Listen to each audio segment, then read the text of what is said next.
আল্লাহ রাব্বুল আলামিন কালামে মাজিদের মধ্যে স্পষ্টভাবে জানিয়ে দিয়েছেন, যারা কোরআনের মাহফিলে বসবে, যারা এই কোরআনের আলোচনা শুনবে, যারা এই কোরআনের তেলাওয়াত শুনবে, আল্লাহ পাক কোরআনের মধ্যে তাদের জন্য ঘোষণা দিয়ে বলেন, ওয়া ইযা কুরিয়াল কুরআনু ফাসতামিউ লাহু ওয়া আনসিতু লাআল্লাকুম তুরহামুন।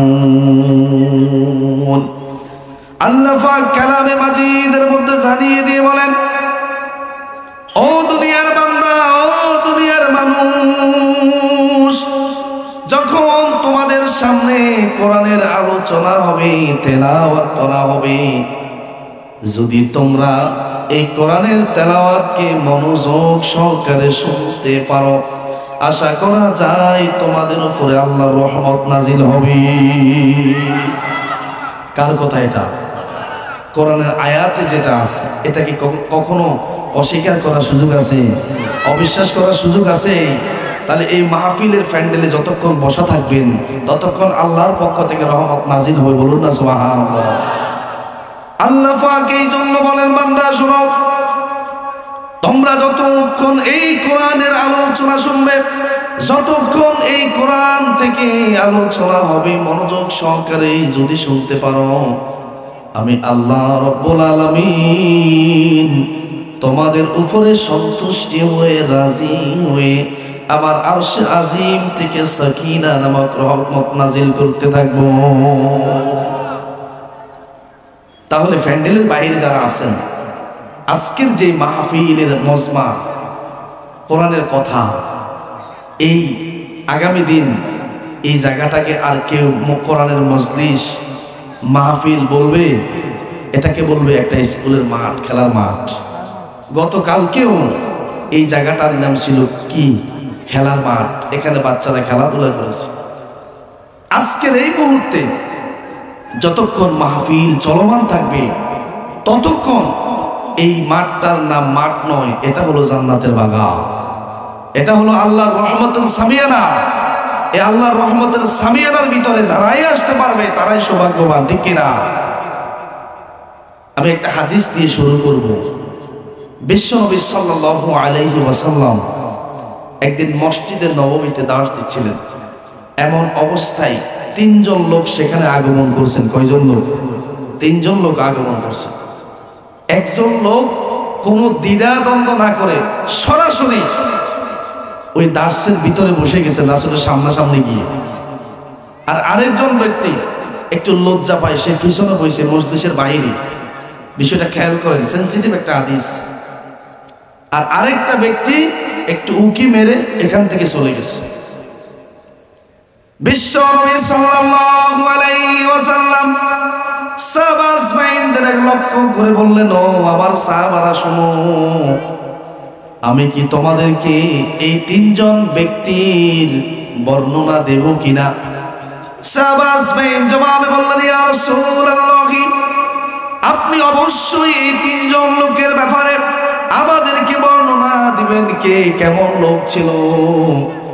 বিশ্বনবী ডাক দিয়ে বললেন, ও আমার সাহাবারা শোনো, মসজিদে নববীর সামনে তিনজন লোক আগমন করেছে। তার মধ্যে একজন লোক কোনো দ্বিধা দ্বন্দ্ব না করে মজলিসে এসে বসে গেছে, আর আরেকজন লোক একটু দ্বিধা দ্বন্দ্ব করে পিছনে মজলিসের বাইরে বসেছে, আর আরেকজন লোক একটু উকি দিয়ে চলে গেছে।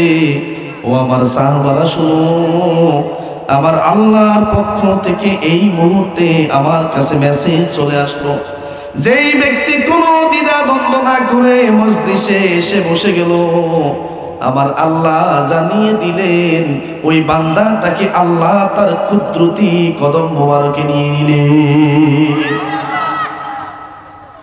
আর দ্বিতীয় যে ব্যক্তি মজলিস থেকে বাইরে বসলো, আল্লাহ পক্ষ থেকে জানানো হলো, মেসেজ দেওয়া হলো, এই বান্দাটা আল্লাহর রহমত থেকে দূরে আছে। আর তৃতীয় যেই ব্যক্তিটা মজলিসে উকি মেরে চলে গেল, আল্লাহ রাসূল বললেন, আল্লাহ পাক আমার কাছে মেসেজ পাঠালো, ওই ব্যক্তি যেমন এই কোরআনের মজলিস এই দর্শটাকে দেখে চলে গেল, সে এখান থেকে দূরে চলে গেল, আল্লাহ রব্বুল আলামিন ওই ব্যক্তিকেও তার রহমত থেকে বের করে দিয়েছে। তাহলে এই দুইজন তিনজন ব্যক্তি কি সমান? যিনি কোনো দ্বিধাদ্বন্দ্ব না করে প্যান্ডেলে বসে গেলেন, ভিতরে বসে গেলেন, আল্লাহ রাসূল বললেন এই ব্যক্তিকে আল্লাহ সরাসরি ওনার নিজের রহমতের কোলের মধ্যে নিয়ে নিয়েছেন। আর যে ব্যক্তি বাইরে বসেছিল এই লোকটাকে আল্লাহ রহমতের ভিতরে নেন নাই। আর যে চলে গেল আল্লাহ বলতেছে এই লোকটাকে আমার রহমত থেকে খারিজ করে দিয়েছি। তো প্যান্ডেলের বাইরে যারা আছেন অনুরোধ করব, দয়া করে আপনারাই এই মাহফিলের অ্যারেঞ্জ করেছেন, আয়োজন করেছেন, আপনারা বাইরে থাকবেন কেন? যারা বেকার বসে আছেন দোকানে, ভাই রাতের 10টা 11টার পরে এই মাহফিল আর থাকবে না। রহমত সওয়াব নেওয়ার মতো সুযোগ আপনারা আমার থাকবে যতক্ষণ এই মাহফিলে কোরআনের কথা হবে, ততক্ষণ এখানে আল্লাহর রহমত নাজিল হবে, ঠিক কিনা? আমার প্রিয় সিদ্ধি খুব লক্ষ্য করুন, আমরা যে সমস্ত লোকগুলো আছে আল্লাহ রাব্বুল আলামিন এই বান্দাদেরকে লক্ষ্য করে জানিয়ে দেন, ও দুনিয়ার বান্দা, ও দুনিয়ার মুমিন, তোমরা মৃত্যু হওয়ার আগে মৃত্যুকে স্মরণ করো। কারণ মৃত্যু হওয়ার পরে পৃথিবীর সব আমলের দরজা বন্ধ হয়ে যাবে। নিঃশ্বাসটা দেহ থেকে চলে যাওয়ার পরে তোমাদের আর কোনো আমল থাকবে না, দরজা খোলা থাকবে না। এজন্য যতক্ষণ পর্যন্ত তোমরা দুনিয়াতে জীবিত থাকো, বেঁচেই থাকো, ততক্ষণ পর্যন্ত নেক আমলগুলো করতে থাকো। আল্লাহ পাক রব্বুল আলামিন এই জন্য কালামে মাজিদের মধ্যে স্পষ্টভাবে জানিয়ে দিয়ে বলেন, ওয়ামা খলাকুতুল জিন্না ওয়াল ইনসা ইল্লা লিয়াবুদুন। আল্লাহ পাক কালামে মাজিদের সূরাতুজ জারিয়ার মধ্যে জানিয়ে দিয়ে বলেন, ও বান্দা শোনো, আমি তোমাদেরকে মানুষ এবং জিন জাতিকে সৃষ্টি করেছি শুধুমাত্র আমি রবের ইবাদত করার জন্য। কার ইবাদত? কার ইবাদত? আমরা ব্যবসায়, চাকরি, অনেক কাজকর্ম, ব্যস্ততা দেখি আমরা মালিকের ইবাদত ভুলে যাই, যাই কিনা? মালিককে ভুলে যায়, অথচ মালিকের কাছে আমরা ওয়াদা দিয়ে এসেছি, মালিক তুমি যখন পৃথিবীতে আমাকে পাঠাবে, জীবিত অবস্থায় আমাকে পাঠাবে, মালিক আমি শুধু তোমার গোলামি করব, তোমার গোলামি করব, তোমার উপাসনা করব। কিন্তু আমরা মানুষ দুনিয়াতে আসার পরে দুনিয়ার চাকচিক্যের মোহে আমরা কাকে ভুলে যাই? এই জন্য আল্লাহ রাব্বুল আলামিন স্পষ্টভাবে কালামে মাজিদের মধ্যে জানিয়ে দিয়ে বলেন, ও দুনিয়ার বান্দা শোনো, ওয়ালা তাকুনু কাল্লাযীনা নাসুল্লাহা ফাআনসাহুম আনফুসাহুম উলাইকা হুমুল ফাসিকুন। আল্লাহ পাক কালামে মাজিদের সূরাতুল হাশরের 18 নম্বর আয়াতের 19 নম্বর আয়াতের মধ্যে ডাক দিয়ে বলেন, ও আমার বান্দারা শোনো, তোমরা ওই সমস্ত ব্যক্তিদের মতো হইও না যারা দুনিয়াতে আমি আল্লাহকে ভুলে যাওয়ার কারণে আমি আল্লাহ তাদের নিজেদেরকে ভুলিয়ে দিয়েছি।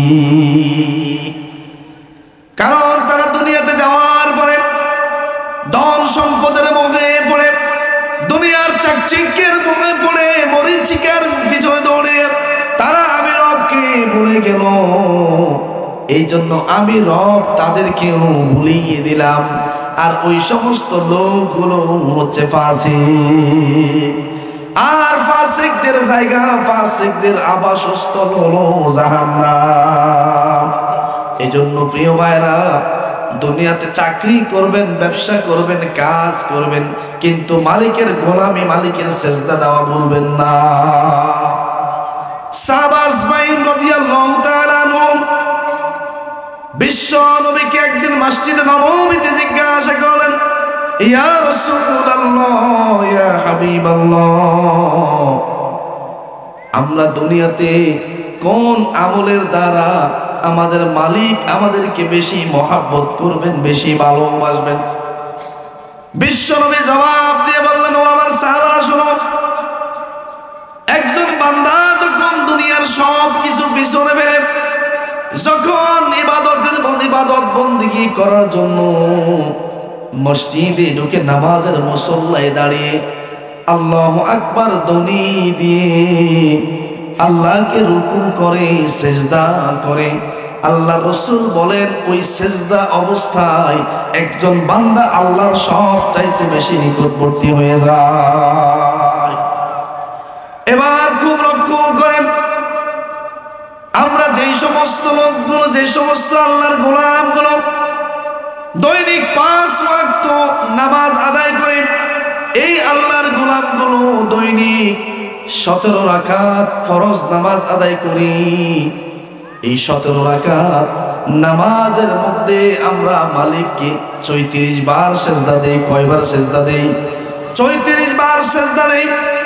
এরপরে সুন্নাহ আছে, এরপরে নফল আছে, এরপরে তাহাজ্জুদের নামাজ আছে, অন্যান্য নফল ইবাদত আছে।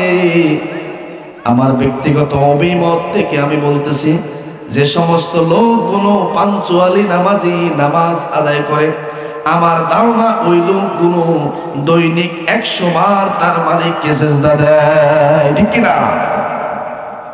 তারা এই সমস্ত লোকগুলো যারা মালিককে দৈনিক 100 বার সেজদা দেয়, এই সমস্ত লোকগুলো তো আল্লাহর কাছে প্রিয় হবে, ঠিক কিনা? আর যে সমস্ত লোকগুলো ওয়াক্তের পর ওয়াক্ত, দিনের পর দিন, সপ্তাহের পর সপ্তাহ, মাসের পর মাস আল্লাহকে সেজদা দেয় না, নামাজ পড়ে না, এই দুই ব্যক্তি কখনোই সমান হতে পারে না, ঠিক কিনা? এই জন্য প্রিয় ভাইয়েরা আমার, যেহেতু আল্লাহ একজন বান্দার সেজদা অবস্থায় সবচাইতে খুশি হয়, আল্লাহ পাক আরো জানিয়ে দিয়ে বলেন, ও আমার বান্দা শোনো, আমার একজন বান্দা যখন আল্লাহু আকবার ধ্বনি দিয়ে নামাজের মুসল্লায় দাঁড়ায়, মসজিদে ঢুকে যায়, ওই বান্দা যখন সেজদা অবস্থায় চলে যায়, আমি আল্লাহর কুদরতি দরিয়ার মধ্যে জোশ উঠে যায়। আমি তখন আরশে আজিমের মধ্যে বসে থাকতে পাই না। যখন আমার বান্দা দুনিয়ার সব কিছু ছেড়ে দিয়ে আমাকে সেজদা দেয়, ওই অবস্থায় আমার ফেরেশতাদেরকে বলি, ও আমার ফেরেশতারা শোনো, আমার বান্দা দুনিয়ার সব কিছু রেখে, দুনিয়ার ব্যবসা বাণিজ্য, চাকরি বাকরি সবগুলোকে পিছনে রেখে আমার বান্দা আমি মালিককে সেজদা দিয়েছে। ও আমার ফেরেশতারা, আমার বান্দা বালির উপরে, পাপোশের উপরে, মাটির উপরে, ফ্লোরের উপরে সেজদা দিয়েছে। ও আমার ফেরেশতারা, যাও, আমার যে সমস্ত বান্দাগণ আমি আল্লাহরকে সেজদা দিল, তোমরা দ্রুত তাদের সেজদার জায়গার মধ্যে জান্নাতের পরশ বিছিয়ে দাও। আল্লাহ পাক আরো বলেন, ও আমার বান্দা শোনো, যখন তুমি সেজদায় চলে যাও, তখন আমি আল্লাহ তোমার উপর এত খুশি হই, এত সন্তুষ্ট হই, আমি আল্লাহ আমার কুদরতি কদম মোবারকটা তোমার পায়ের মধ্যে দিয়ে সেজদার মধ্যে দিয়া দিই। আমার প্রিয় ভাইরা, এই জন্য আল্লাহ একজন বান্দার সেজদা পেলে খুব খুশি হয়ে যায়। আর আল্লাহ যদি একজন বান্দার উপরে সন্তুষ্ট থাকেন, খুশি থাকেন, মৃত্যুর পরে তার জান্নাত ঠেকানোর কোনো সুযোগ নাই, ঠিক কিনা? এই জন্য প্রিয় ভাইরা, খুব মনোযোগ দেন।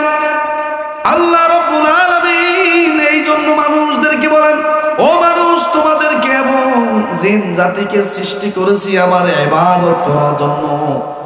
ও বান্দা শোনো, তোমরা দুনিয়াতে আমাকে যত বেশি সেজদা দিবে, যত বেশি আমার নেয়ামতের শুকরিয়া আদায় করবে, তত বেশি আমি আল্লাহ তোমাদের উপরে খুশি হব।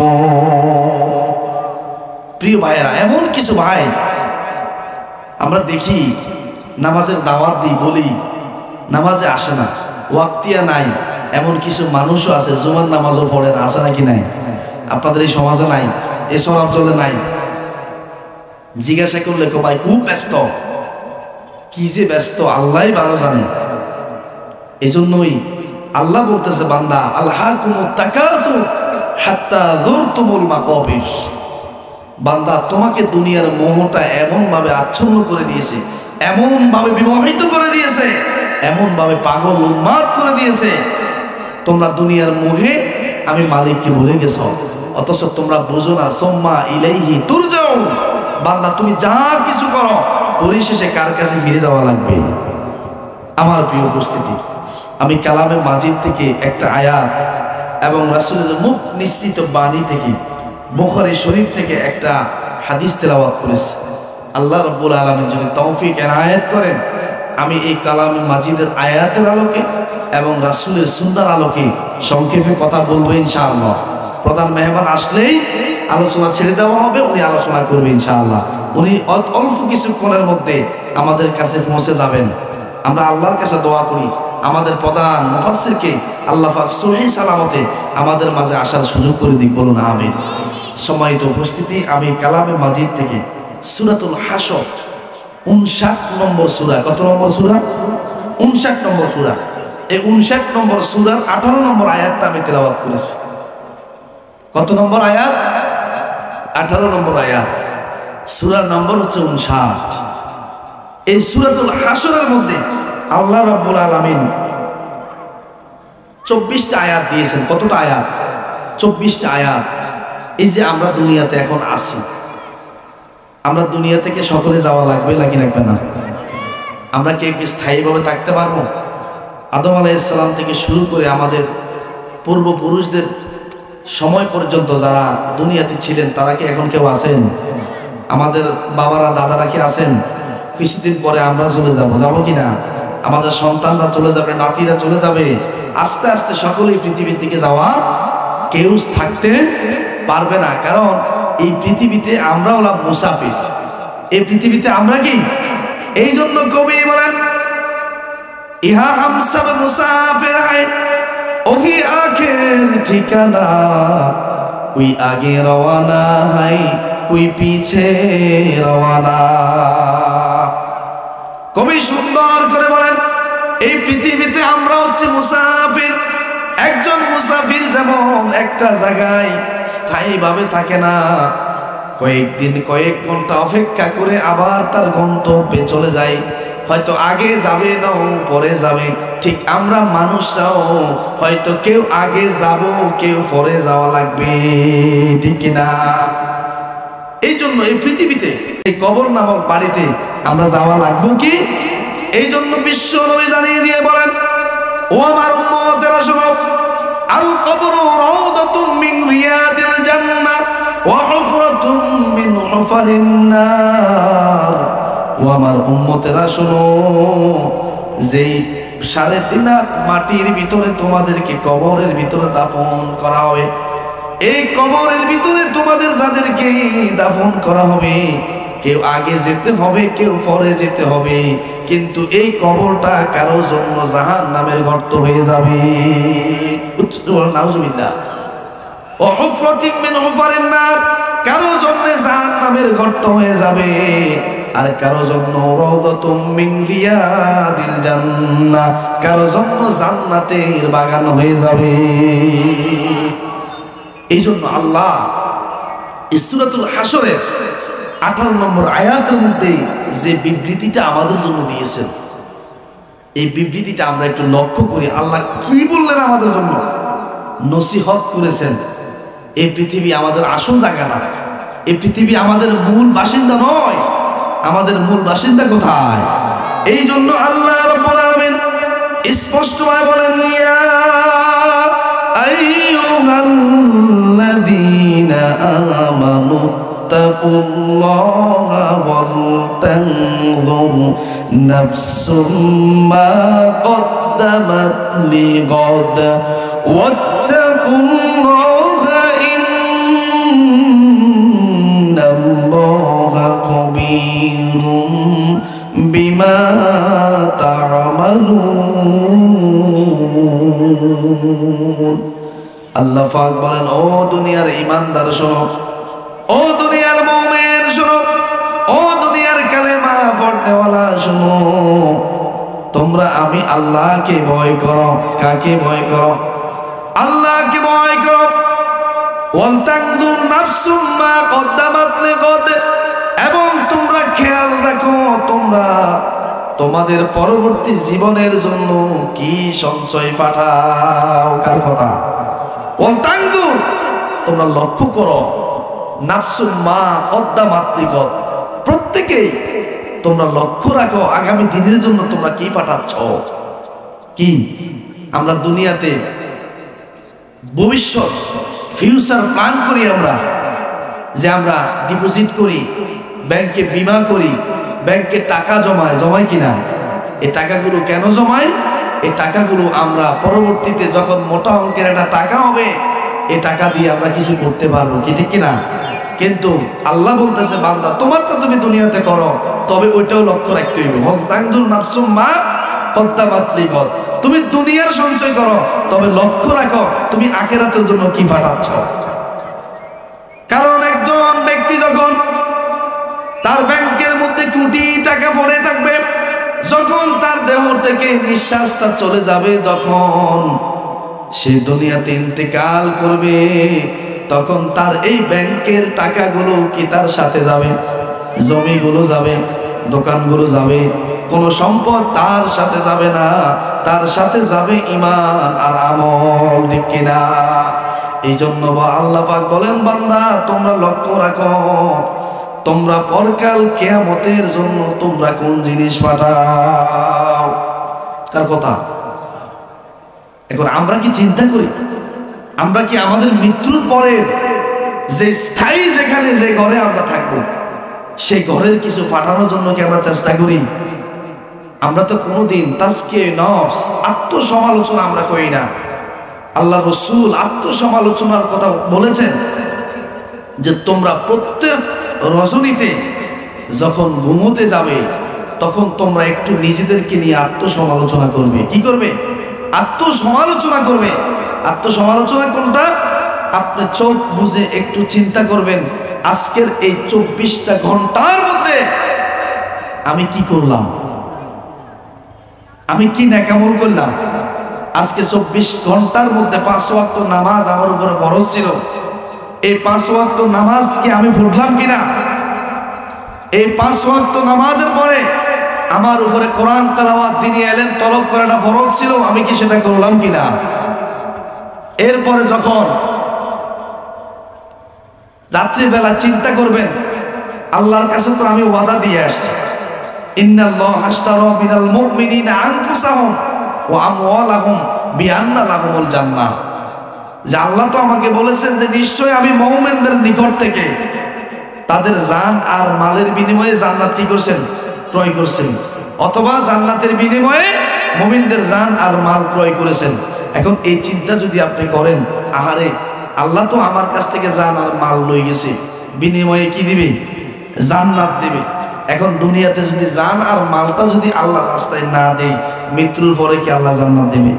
কি কথা বুঝুন না? মনে হয় আল্লাহ পরীক্ষা করবেন, দেখবেন আপনাকে, আপনাদের মধ্যে কে ওয়াদার মধ্যে শক্ত আছেন, মজবুত আছেন।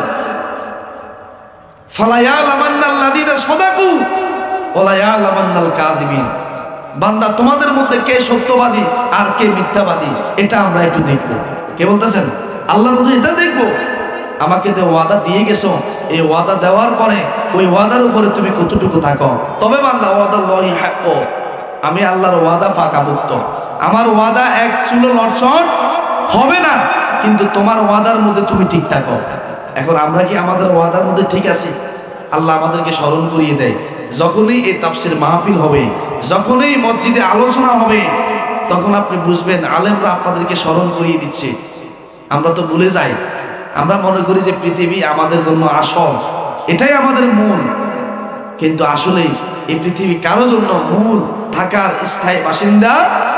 এই জন্য আল্লাহ পাক বলেন, ও দুনিয়ার ইমানদার শোনো, তোমরা আল্লাহকে ভয় করো এবং মৃত্যুর পরবর্তী জীবনের জন্য কিছু সঞ্চয় পাঠাও, কিছু পুঁজি পাঠাও। আল্লাহ পাক এখানে ইমানদারদের ব্যাপারে বলেছেন, আল্লাহ রাসূল ঈমানদারের সংজ্ঞা দিতে গিয়ে বলেন, লা ইউমিনু আহাদুকুম হাত্তা আকুনা আহাব্বা ইলাইহি মিন ওয়ালাদিহি ওয়া ওয়ালাদিহি ওয়ান নাসি আজমাইন। আল্লাহ রাসূল বলতেছেন, ও আমার উম্মতেরা শোনো, তোমরা ততক্ষণ পর্যন্ত পরিপূর্ণ ঈমানদার হতে পারবে না যতক্ষণ পর্যন্ত তোমাদের সন্তান, তোমাদের মা বাবা, তোমাদের আত্মীয় স্বজন সবগুলো চাইতে আমাকে বেশি মহব্বত না করবে। এখন আমরা সন্তানের মায়া, সন্তানের মহব্বত, মা বাবার মহব্বত, দুনিয়ার মহব্বত আমাদেরকে কি করেছেন? গ্রাস করেছেন। আমরা এই মায়া মহব্বতের মধ্যে পড়ে আমরা কাকে বলে গেছি? কথা বলেন, কাকে বলে গেছি? এই জন্য আল্লাহ বলতেছে, বান্দা আমাকে বলে গেলে চলবে না। ওয়াল তানজুর নাফসুম মা কদ্দামাত লিগাদ। তোমরা মৃত্যু পরবর্তী জীবনের জন্য চিন্তা করো, একটু লক্ষ্য করো কি পাঠাচ্ছ দুনিয়াতে। ছেলের জন্য, মেয়ের জন্য, নিজের পরিবারের জন্য সবটাই তো করো, কিন্তু তোমার জন্য কি করো? একটু চিন্তা করো, একটু লক্ষ্য করো। কে বলতেছেন?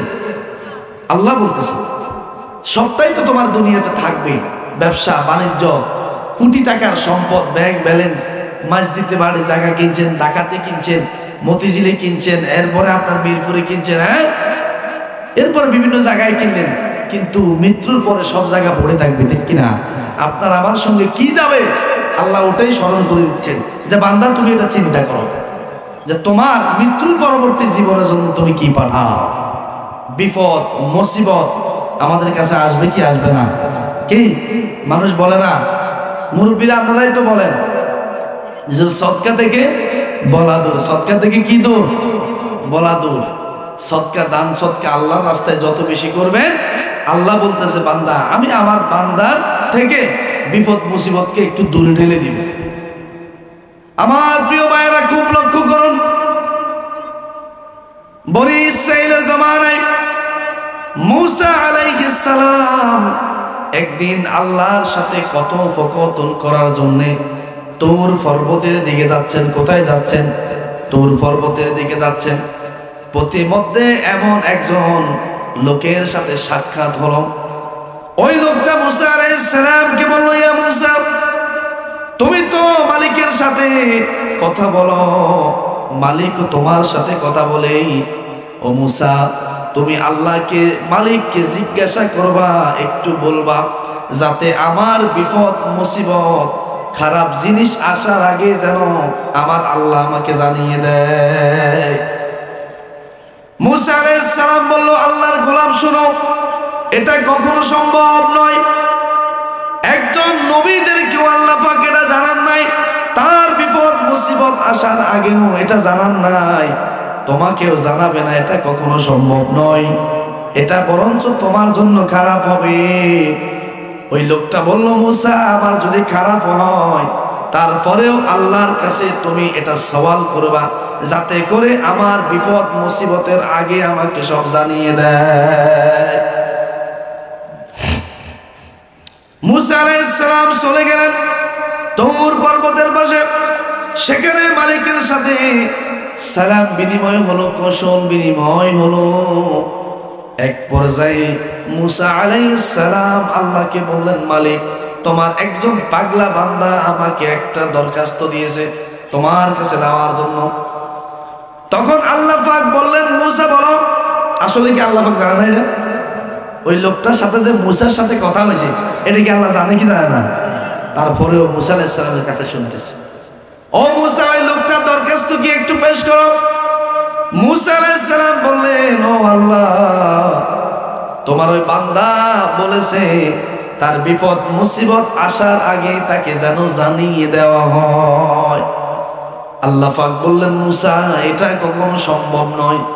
একজন বান্দার বিপদ মুসিবত আসার আগে কখনোই তাকে জানানো হবে না, বরঞ্চ এটা যদি তাকে জানানো হয় তার জন্য আরো ক্ষতি হবে। মূসা, তুমি তাকে বলে দিও এটা কখনো সম্ভব নয়।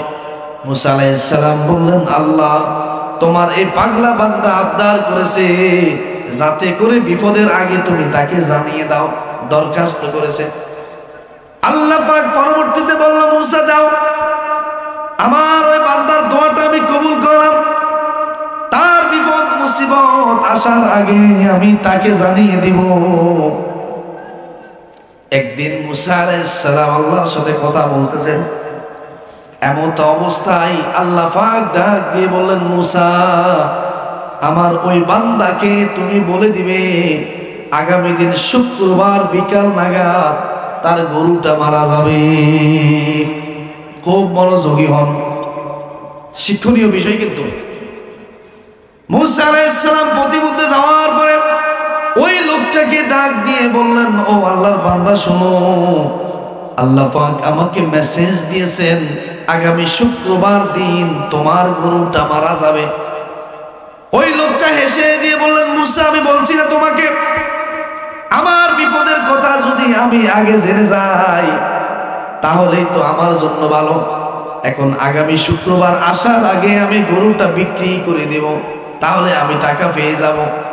আর যদি এটা না জানতাম তাহলে শুক্রবার গরু মারা যেত, আমি কোনো টাকা পেতাম না। চলে গেল বাড়িতে, যাওয়ার পরে গরু নিয়ে গেল কসাইয়ের কাছে। সেখানে নেওয়ার পরে সেই গরুটা মোটা অঙ্কে বিক্রি করে দিল। মোটা অঙ্কে বিক্রি করে দেওয়ার পরে আবার কসাইকে বলে দিল, ভাই শোনো, আগামী শুক্রবার দিন এই গরুটা মারা যাবে, এর আগে তুমি জবাই করে গোশত বিক্রি করে দিও, নচেৎ তুমি কিন্তু লসের মধ্যে পড়ে যাবে, ক্ষতির মধ্যে পড়ে যাবে। ওই লোকটা কাজ ওইভাবে করেছে। কিছুদিন পরে আবার মুসা আলাইহিস সালাম আল্লাহর সাথে কথা বলতেছেন। ওই অবস্থায় আল্লাহ পাক ডাক দিয়ে বললেন, মুসা, আমার ওই বান্দাকে বলে দিও আগামী পরশু রাত্রে তার ঘরের ভিতরে চোর ঢুকে তার সব সম্পদ নিয়ে যাবে। মুসা আলাইহিস সালাম যাওয়ার পথে লোকটাকে ডাক দিয়ে বললেন, ও আল্লাহর গোলাম শুনো, আল্লাহ পাক আমাকে মেসেজ দিয়েছেন আগামী পরশু রাত্রে তোমার ঘরে চোর ঢুকবে, ঘরে চোর ঢুকে তোমার সব মাল সামানা নিয়ে যাবে। তখন ওই লোকটা হাসতে হাসতে উল্লাস করতেছে, মুসা, আমি তো তোমাকে বলেছি আমি যদি বিপদের আগে জেনে যাই তাহলে আমার জন্য ভালো হবে। তখন মুসা আলাইহিস সালাম বলল, এত হাসো না, এটা তোমার জন্য অমঙ্গল হবে। ওই লোকটা বাড়িতে চলে গেলেন, তার বিবিকে ডাক দিয়ে বললেন, ও বিবি শুনো, আগামী পরশু রাত্রে কাউকে কিছু বলবে না, আগামী পরশু রাত্রে আমাদের ঘরে চোর ঢুকে সব নিয়ে যাবে, সবগুলো বের করো, প্যাক করো। গয়নাগাটি নিল, টাকা পয়সা নিল, সব কিছু নিয়ে পাশের আরেকটা বাড়ির মধ্যে রেখে আসলো নিরাপদ। ভাই, আপনি আমার মালগুলো গচ্ছিত রাখেন। এখন পরশু রাত্রে সে ঘুমোচ্ছে, ঘুমায় নাই, সে কম্বলের পাক দিয়ে দেখতেছে ঘটনা কি দেখি।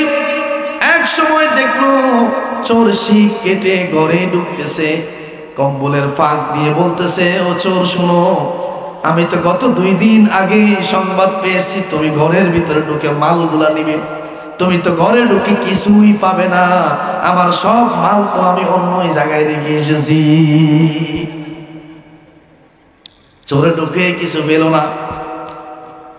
কিছুদিন পরে মুসা আলাইহিস সালাম আল্লাহর সাথে কথা বলতেছেন। ওই অবস্থায় আল্লাহ রাব্বুল আলামিন ডাক দিয়ে বললেন, ও মুসা,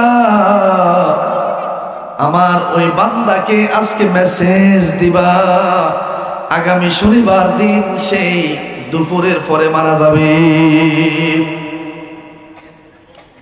মুসা আলাইহিস সালাম চলে আসলেন, ওই লোকটাকে বললেন, ভাই, আল্লাহ তো তোমার ঘটে যাওয়া আরেকটা ঘটনার মেসেজ আমাকে দিয়েছেন, যেটা 2 দিন পরে ঘটবে।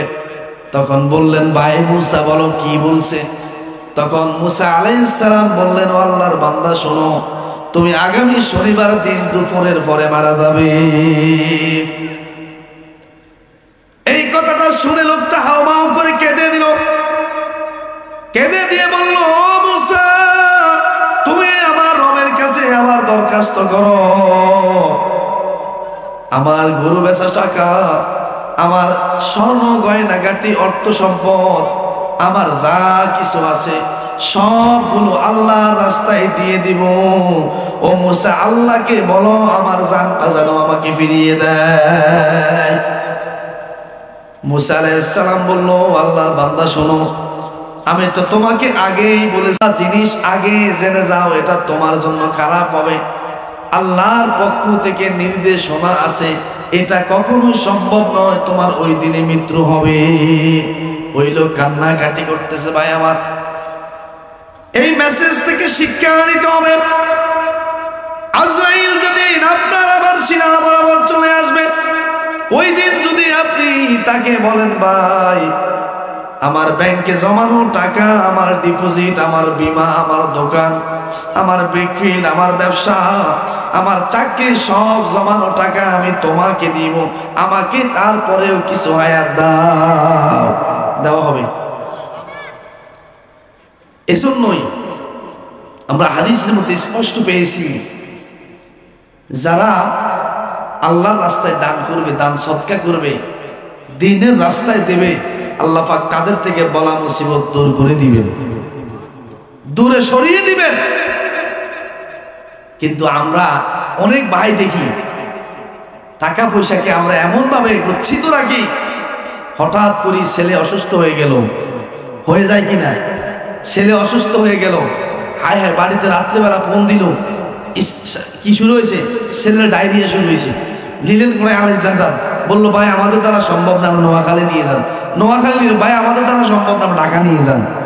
নাকি আপনি বলেন না, ছেলের পিছনে এত টাকা দিতে পারতেন না, মারা গেলে যাক, এরকম কথা কি কেউ বলেননি? স্ত্রী অসুস্থ হয়ে গেছে, হঠাৎ পেটের বেদনা শুরু হয়ে গেছে, নিয়ে গেলেন ডাক্তারের কাছে, ডাক্তার বললো ভাই আমার দ্বারা সম্ভব নাই, মাছ দিয়ে নিয়ে যান। নিয়ে গেলেন মাছ দিতে, পরীক্ষা নিরীক্ষা করলো, ভাই আমার দ্বারা সম্ভব নাই, ঢাকাতে নিয়ে যান। নিয়ে গেলেন ঢাকাতে, সেখানে নেওয়ার পরে রাখলেন, এক রাত্র, দুই রাত্র রাখলেন। এরপরে যেদিন সিট কেটে দিবে, আপনাকে বিল ধরাই দিল, কাগজে বিল ধরাই দিছে। কি ধরাই দিছে? বিল ধরাই দিল, আপনার 1.5 লক্ষ টাকা আইছে। ওর কথা বুঝুন না মনে হয়, কত টাকা আইছে? 1.5 লক্ষ টাকা আইছে। এবার আপনি কি ওটা না দেখে আইতে পারবেন? অথবা ইয়ান করবেন না, দূর বই যা চলে যাক, আর গামু বাদ চিও দিতাম না, নিতাম না, এই কথা বলেননি। ফোন লাগান বাড়িতে, রে ব্যাংকে টাকা আছে, যা চেক দিয়ে উড়াইলো, অমুকের কাছে জমা আছে 2 লাখ 1 লাখ টাকা, ল এগুলো লইয়া তাড়াতাড়ি লই বাজারে, ঢাকাতে আর নতুন ওই কেসে হাঁটা, ব্যাংকে হাঁটা, কন্যা এরকম তো চলে গেছে নি। এ টাকা, এ সম্পদ কি থাকবে? থাকবে না, সব চলে যাবে, পৃথিবীর সব মানুষ চলে যাবে, কিন্তু অর্থ সম্পদ সবগুলা কি নিয়ে যেতে পারবেন? কি কথা বলেন? আপনি রাত্রে মারা গেছেন, আপনার পকেটে মনে করেন যে 20,000 টাকা আছে, আছে নাকি নাই? মারা গেছেন রাত্রে, কিন্তু যে পাঞ্জাবিটা খুলে আপনি আলনার মধ্যে রাখলেন, ওই পাঞ্জাবির পকেটে 20,000 টাকা আছে। কত আছে না এরকম? ওই 20,000 টাকা আপনি মারা যাওয়ার পরে কবরে দিয়ে দিবনি। যে 3খান কাপড় আপনি ভরে যাবেন, ওটার পকেট আসেনি, ওর কথা কয় না, পকেট আসেনি। আদরের সন্তান, আরে কি কান্নাকাটি মার জন্য, বাবার জন্য, যাই কবরের মাড়ি ছড়ি ছড়ি মাড়ি দিয়ে লাগবে। কোনো সন্তান কয়নি আর বাবার লগ আর তুই দেন মিয়া যাক, বাবা অনেক কষ্ট করছি, কনি গে 4-5 দিন ওরা সম্পত্তি বাঘ শুরু হয়েছে। কি বুঝুন মনে হয়? এরকম অন্য মনে কোথায়? আরে ফিরে হয়েছে, মারামারি হয়েছে, এটাও আমরা দেখছি আমার ছোট বয়সে, মুরব্বীরা তো দেখছেন। এই ভাই এসে ডুমু হতে কোনো এসে ডুমু আছে না এরকম? দোকানের রুমই যে নুমু, আজাদ মেমোরিয়ালের রুম আছে 5 বাই হইলো 5টা রুম, 5টা বাইও 5 জন, ঠিক আছে না? এখন সবার টার্গেট তো মাঝখানের দিকে থাকে, আমি 5টা নিতাম না, এখন 5টা কি সবাই পাইবে না? লাগছে বাবা তো হেতা করলে হাজরে করে গেছে, অনমারার হরে কোনো ভাই তো কনা ভাই ঠিক আছে, আর সাইডের কাছে ওরা মাঝে মাঝে লটারিও দেয়, দাও লটারি টানো, এটা তো সে জিগা বাঘা হা। এই জন্য আপনি, আমি, আমরা যারাই যা কিছু রেখে যাব, কিছুই আমাদের সাথে যাবে, সবগুলো পড়ে যাবে। আজকে আমরা দুনিয়াতে থাকা অবস্থায় যা দিয়ে যেতে পারবো, ওটাই আমার জন্য কি থাকবে? আল্লাহর কাছে জমা থাকবে, ঠিক কিনা? আর যে 1 লক্ষ 5 লক্ষ 20 লক্ষ 1 কোটি টাকা আপনি রেখে যাবেন, ওইটা আপনার আমার কোনো কাজে আসবে? এই জন্য প্রিয় ভাইরা, পৃথিবীতে আল্লাহ যতদিন বাঁচিয়ে রাখেন ততদিন মসজিদের সাথে, মাদ্রাসার সাথে, এতিমখানার সাথে থাকবেন, ভালো ভালো কাজগুলোর সাথে থাকবেন।